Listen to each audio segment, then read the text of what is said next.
tape is rolling. Okay. All right, well, James, you are James now. James, Jim, James, you know, I'm a Gemini, Bobbie. Some days I feel like Jim, some days I feel like James. So. Who do you feel like today? I feel like Jimmy Bob James. How's that? Down here in Fort Worth, Dallas area. Yes.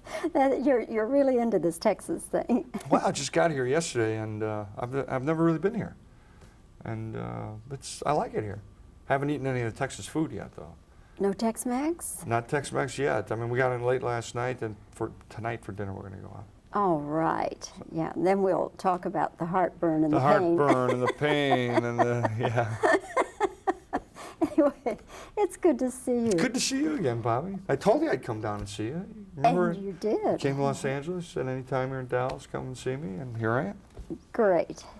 You're much, much thinner. Since the last time we've talked, yeah. Last time we talked was during Red Heat. I was a lot bigger, yeah. But the last two movies I've been playing the leading role, and producers feel that when you're playing the leading role with girls, you should be a little thinner. So I've been running, and it pulls the weight down a little bit, and eating chicken and salad. That's about it. And Diet Cokes. Stars lead such an exciting life. It's exciting on one hand, and it's very disciplined on the other. I mean, you have to be very careful, you know. Anyway, the checking account is looking good. Checking account's looking very good. All right. Doing all right. I finally feel a little secure now. Oh, well, for an actor, that's the ultimate. Huh? Feeling secure as an actor is very tough to do, Bobbie. You know? So I said a little secure, you know. So we still got 80% to go, you know, from where I was at. You have a picture coming out here in August. The picture is Taking Care of Business. It's with myself and Charles Grodin, who's an extremely funny man. And it's about, I play a guy who escapes from prison to see the Cubs play in the World Series. And I run across this Filofax, which is like an organizer, a day runner, you know, with all the information. And it says a $1,000 reward there if you return it to this address. So I return it to this address, no one's there. It's got a key and a combination of this beautiful Malibu home, and I kind of go in there and kind of enjoy myself. And Spencer Barnes, which is Charles Grodin, is stuck in East LA. So basically I live Spencer Barnes' life, and then we meet up at the end, you know, and we go to the World Series. But it's a mistaken identity kind of thing. It's very funny. The Cubs in the World Series, what is it, science fiction? That's science fiction, Cubs in the World Series. Yeah, well, you know, last year when we were talking about doing this movie, the Cubs were doing very well, Bobbie, and it wasn't such a fantasy. So it just adds to the element of comedy, I guess, you know. Of course, you're a Chicago guy originally. Yes. When we got the script, it wasn't the Cubs. I asked them to put the Cubs in. Ah. So, you know, everything we can do to get those Cubs up there, you know. You're Cubbies.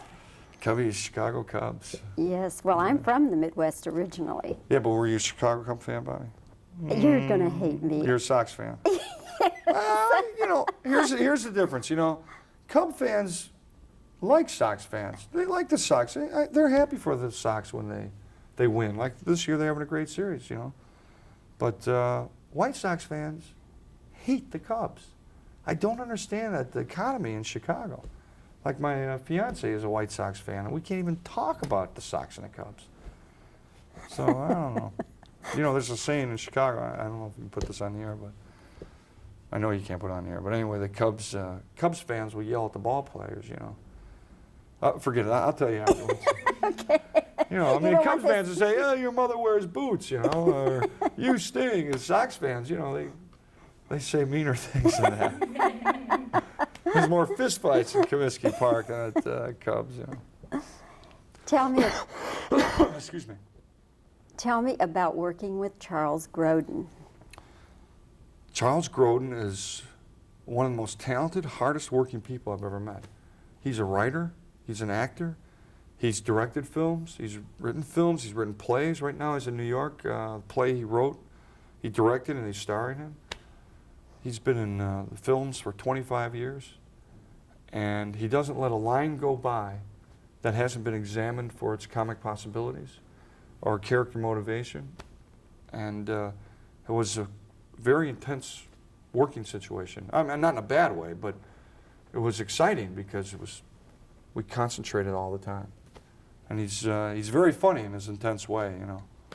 He was fun, and he's very good in the movie, you know, and we play well together. A lot of people cannot tell when he's putting them on. That's true. You can't tell when Charles Grodin is putting you on. You're right. You have to always go, what did you say? What did you mean? And then he'll smile. He'll finally let you know, but no, he's tough. He's got that deadpan, dry sense of humor, you know. Man, he's funny. Did you ever try to josh around with him? No, he's very serious. Like I said, Bobbie, you know, when you're working, you work. And even in the makeup trailer, when we're in the makeup trailer putting on makeup for the day, it's very quiet. And then he'll go, you know that line down in the middle of the page? I was thinking, I don't think Spencer Barnes would feel that way. I think if we can make it a little more human, make it a little, because you know what, if it's human, it's funnier. And he's always like that. A real pro, real craftsman. And is he right most of the time? When he's not, he admits it. That's a great thing. Because, you know, a lot of people, once they get an idea, especially in comedy, they think that's it then. Once they've come to the idea, they work so hard to come to it that they don't want to let go of it. And they'll fight for that joke or whatever. But he'll go, okay, all right, I see what you're saying. You're right, let's try. And then he'll go right on to the next option. You know, he's very good. Now, you did the picture with Grodin before the Michael Caine? Right. I shot Taking Care of Business last year, and it's out August 17th. And then I went right into another film for Disney, Touchstone Pictures, called Mr. Destiny with Michael Caine and Linda Hamilton. John Lovitz is in it. And James Orr wrote and directed. He's the guy who did Three Men and a Baby. He wrote that. So that's an exciting film. Michael Caine's an exciting actor. I haven't seen that film yet, but my fiance saw it and she said it was great. So. Would she lie? No, she wouldn't lie. Not about that, because I look at her, I go, was it great? Was it good? Was it fine, or did it suck? She goes, this one was great. So, but that one's about, Mr. Destiny is about a man who when he was 15 was in a high school championship game, and it was a ninth inning, 2 outs, full count, man on third, and this is his chance to be a hero. And he strikes out. And so for 20 years, he's regretted that moment in his life, and he feels his life would have been different if he would have hit that home run. He says in the movie, I would have been king. And Mr. Destiny, Michael Caine, comes along and gives him an opportunity to see what his life would be like if he had hit the home run. So it's like It's a Wonderful Life. Except for in A Wonderful Life, It's a Wonderful Life, it's about a guy, if he wasn't alive, what the world would be like. And this one is about if the guy had hit the home run, how his life would have changed. And it changes drastically, and that's what makes it very funny. And at the end of the movie, he decides that he likes his life the way it is. It's a very warm, funny film. Michael Caine is another one of those pros. I mean, this guy has done so much work and such good work. Michael Caine has made 66 films. He's been doing it for 25 years, like Charles Grodin. And he makes it look so easy. Watching him work. I had an exciting experience with him. For the first time it really happens, because that it happened. Usually you're always aware of the camera when you're acting. But when I was working with Michael Caine, he was the guy. The cameras disappeared, and I was this character in this world. It was so exciting, Bobbie. I kept doing the scene over and over because I liked that feeling. I said, can we do another take? Can we do another take? So he really brings in the magic. And it's perfect because the character he plays is a magical character. Yeah, he's Cockney.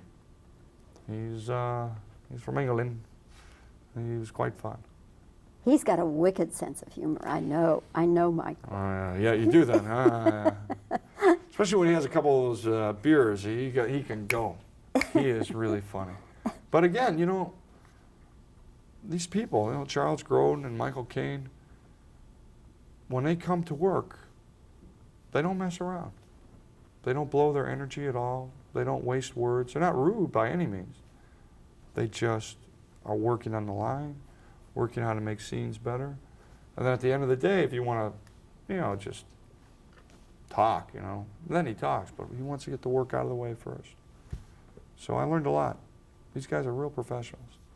Did Michael ever talk with you about his childhood, his poverty-stricken childhood? Yeah, he did. He said something because when I work, I stay on a special diet. And he goes, you know, Jim, during the war, he goes, I was brought up in a place like the Bronx in New York.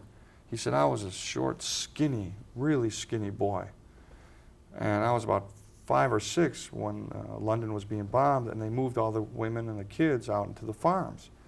So I was raised on a farm. He said I was eating organic food before it was hip.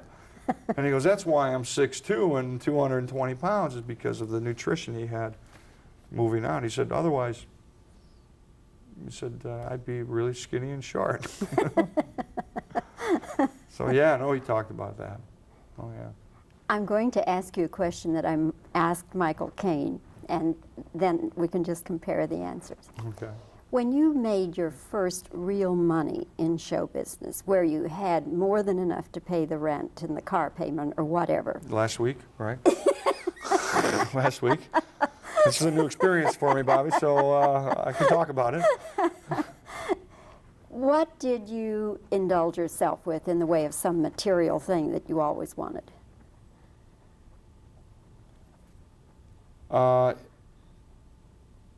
I really didn't, because the next thing I did was I went to the family.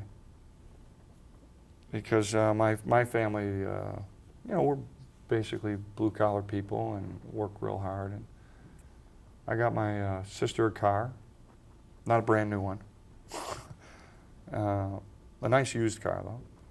And I got my brother a car, Billy, and I paid off my dad's Visa bill, which was a big chunk. And then you know what I do? Is I take my fiance out to eat. That's really the most indulgent thing I do, because as a young actor, when I was going to school, it was like, I want to eat that. You know, you look at the menu and I can only go out Friday night. I got to get this. Oh boy, I want a steak so bad. You know, that kind of thing. Well, I won't have money for the end of the week if I do that. Now I don't have to look at the menu, at the price. I can go, I want that, and they bring it. That's the most indulgent thing I do. I'm pretty conservative, Bobbie. You know what Michael told me? He went out and bought lots of underwear and lots of socks and lots of shirts, drawers of socks and shirts. Really? Yes, because he said when he was a child, he had one set at a time and had to be washed All the time. Huh? and dried overnight. Yeah. You know, it was like this. Tom Cruise is like that about gym shoes. He loves gym shoes, and he was always upset that he could never afford another pair. And when he became famous, you know, Nike just gives him shoes. He's got a closet full of gym shoes that haven't even been worn, but he just likes to have them there because of that one thing. Yeah, me, it was food. Food and restaurants, you know. Jim, I won't take any more of your time, but No. it's just great to. Oh, I do want to ask you one other question. Yeah. Did you see the anniversary show of Saturday Night Live? Bobbie, I was on it. You must have gone to the bathroom when I was on it and you missed me. I was there. All right, tell me what you did, because I may have come in late. Dan Aykroyd and I introduced a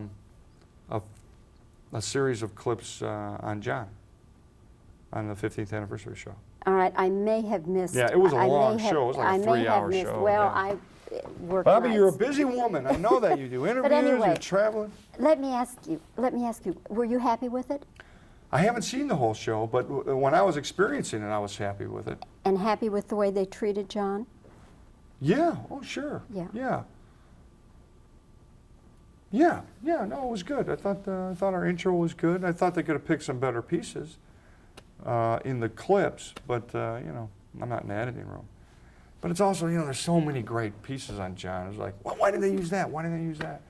Because John's wife and I put together a video cassette of Best of Belushi, so I was familiar with all his work.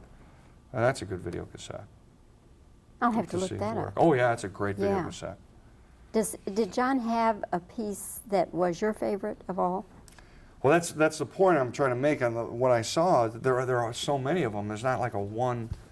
I could say one, and then I could say, oh, I forgot about that one. I forgot about that one. I guess I like this Joe Cocker the most because that's really what got him to New York and got him to the National Lampoon Lemmings. And that's what got him on Saturday Night Live, that and the Samurai. So his Joe Cocker, I think, is the one I've seen the most, and I guess was my favorite. Okay, well we'll look for that video. Oh yeah, it's a great video. Okay. And look for Taking Care of Business in August. And Mr. Destiny in October 5th. we'll do it. And look for me when you come to LA. All right. All right, Bobbie, Thank you, Jim. That's great. That was great. One is I, you know. I said to him one time, if you should win, I'm not going to price myself out of the business. He doesn't. He makes, you know, he averages 2.5 films a year. And, He hits a price and he keeps making them. And then, you know, when he did win, he didn't get to go because he was down making Jaws 10 or whatever the Right, hell it right. was. And he was so mad because the reason they wouldn't let him leave was that, Sometime in your life you want to. yes, it just isn't right. It Oh, isn't my fair. God. So you raised the price then, right? Why not? I would have. Oh, yeah, he raised his price. He was mad at those producers. I told that to a producer, not one of his producers.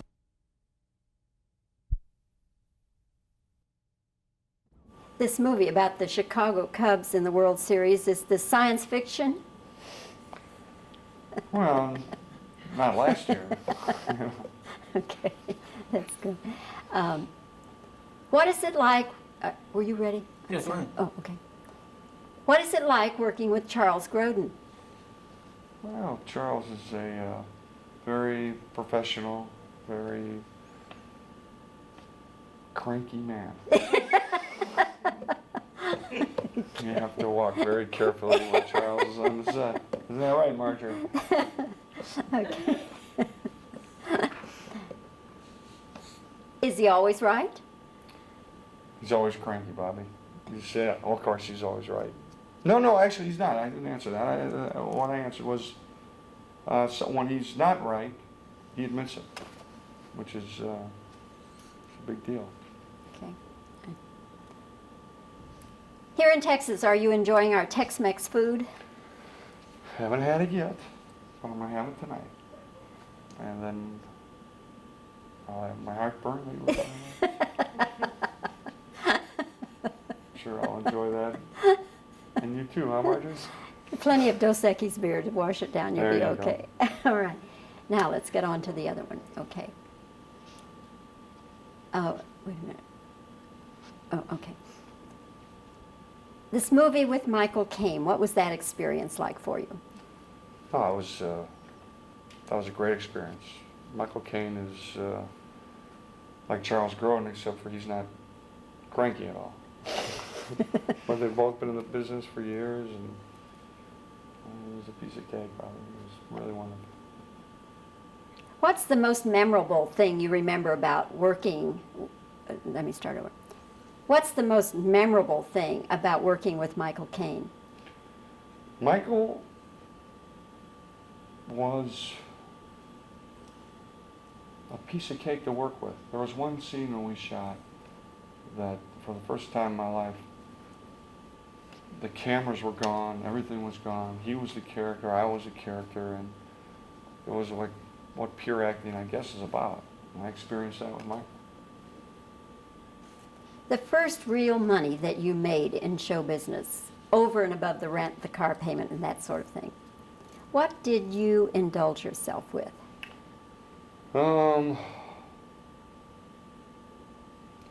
Food, eating out. My family, I give money to my family. And then I go out to eat. Okay. Couldn't eat good without feeling my family was eating good. I wanted to keep the food in my stomach. Okay.